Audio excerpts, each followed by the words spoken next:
శ్రీ మహాగణాధిపతయే నమః. శ్రీ గురుభ్యో నమః. అపార కరుణా సింధుం జ్ఞానదం శాంతరూపిణం శ్రీ చంద్రశేఖర గురుం ప్రణమామి ముదాన్వహం. దేవుని స్వరము మొదటి భాగము. ప్రవచించిన వారు శ్రీ కాంచి కామకోటి పరమాచార్య శ్రీ శ్రీ శ్రీ చంద్రశేఖరేంద్ర సరస్వతి మహాస్వాముల వారు. విషయము సేవయే మహాభాగ్యం. మనిషిగా జన్మించిన వారికి ఎన్నో భాగ్యాలు ప్రసాదింపబడ్డాయి. వాటన్నింటిలో గొప్పది ఇతరులకు సేవ చేయగలగటం.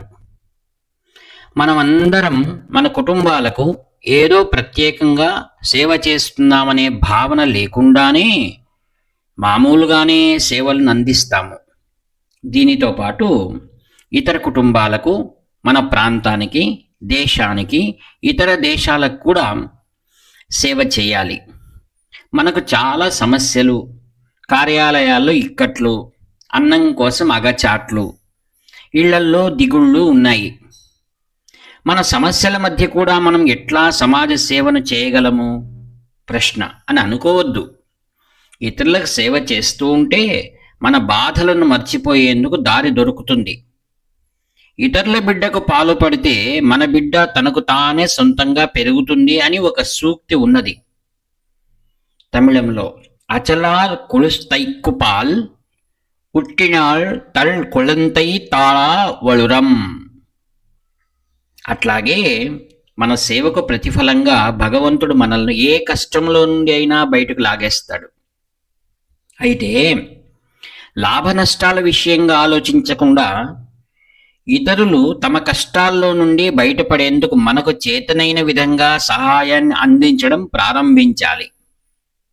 ఒకసారి ప్రారంభిస్తే మన సేవ వల్ల ఆ వ్యక్తి ప్రయోజనం పొందడమే కాకుండా మన హృదయం శుద్ధమవుతుంది. మనకు ఆత్మసంతృప్తి, ఆనందం కలుగుతాయి. మనం మరింత సేవాభావాన్ని పెంచుకుంటాము. సేవలు మన మానవ జాతికే కాక పశువులకు కూడా అందించాలి. పాతకాలంలో పశువులు దాహం తీర్చుకునేందుకు చెరువులను తవ్వేవారు. వాటికి దురద పుడితే రుద్దుకునేందుకు రాతి స్తంభాలను పెట్టేవారు. ప్రతిరోజు ప్రతి ఒక్కరూ ఒక చేతికి అందినంత గడ్డిని, ఇతర పచ్చగ్రాసాన్ని కనీసం ఒక్క గోమాతకైనా పెట్టాలి. ఒక చేతి నిండా గడ్డిని పశువులకు పెడితే దాన్ని గోగ్రాసం అని అంటారు. దీన్ని చాలా పెద్ద ధర్మంగా శాస్త్రంలో చెప్పారు. గ్రాసం అంటే నోట్లో పట్టినంత ద్రవ్యం. బహుశా ఆంగ్ల పదం గ్రాస్ అనేది దీని నుండే వచ్చి ఉండవచ్చు. భూమి మీద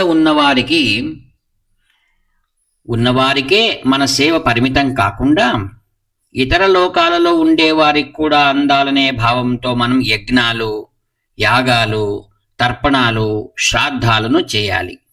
ఈ సేవలను మంత్రాలతో కలిపి అందిస్తారు. మన వలనే సేవ చేయాలనుకునే వారిని అందరినీ ఒక చోటుకి చేర్చి ఒక సంఘంగా ఏర్పడి భావాలను పంచుకుని అప్పుడు సేవ చేయటం బాగుంటుంది. ఒక తీరైన వారు పలువురు కలిస్తే ఇంకా ఎక్కువ సేవలను అందించవచ్చు. సత్యం, క్రమశిక్షణతో అట్టి సంఘాలను భద్రంగా కాపాడుకోవాలి. ఇతరులకు సేవ చేయబూనే వారికి ధైర్యము, ఉత్సాహము అవసరమైనవి. వారు మానవమానాల వంటి విషయాల గురించి దిగులు పడరాదు. భోజన విక్రయశాలలలో నోటికి రుచి అనిపించినందుకు తినడంలో, కళ్ళకు సంతోషాన్ని ఇచ్చే వాటిని చూడటంలో సమయాన్ని వెళ్ళబుచ్చకూడదు. ఇట్లా గడిపే సమయాన్ని ఇతరులకు సేవ చేయటానికి వినియోగించాలి.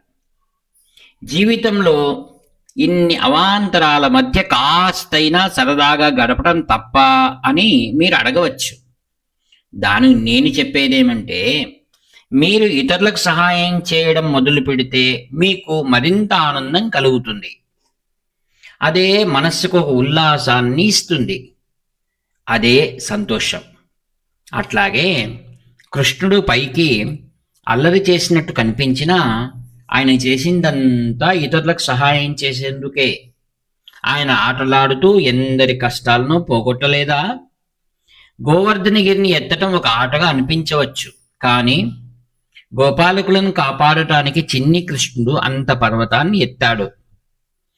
ఆ చిన్న బాలుడు విశాలను చిమ్ముతున్న కాళీయుని పడగపై నాట్యం చేశాడు. అది ఆటలాగా అనిపించింది, కానీ నిజానికి అది జనులను కాపాడేందుకు, వారికి యమునా నది నీరు అందేలా చేయటానికి సేవగా చేసినదే కదా. ఈ విధంగా ఆయన ఆటల్లో ఆటగా ఎన్నో పనులను చేశాడు, కానీ అదంతా లోకులకు చేసిన సేవయే.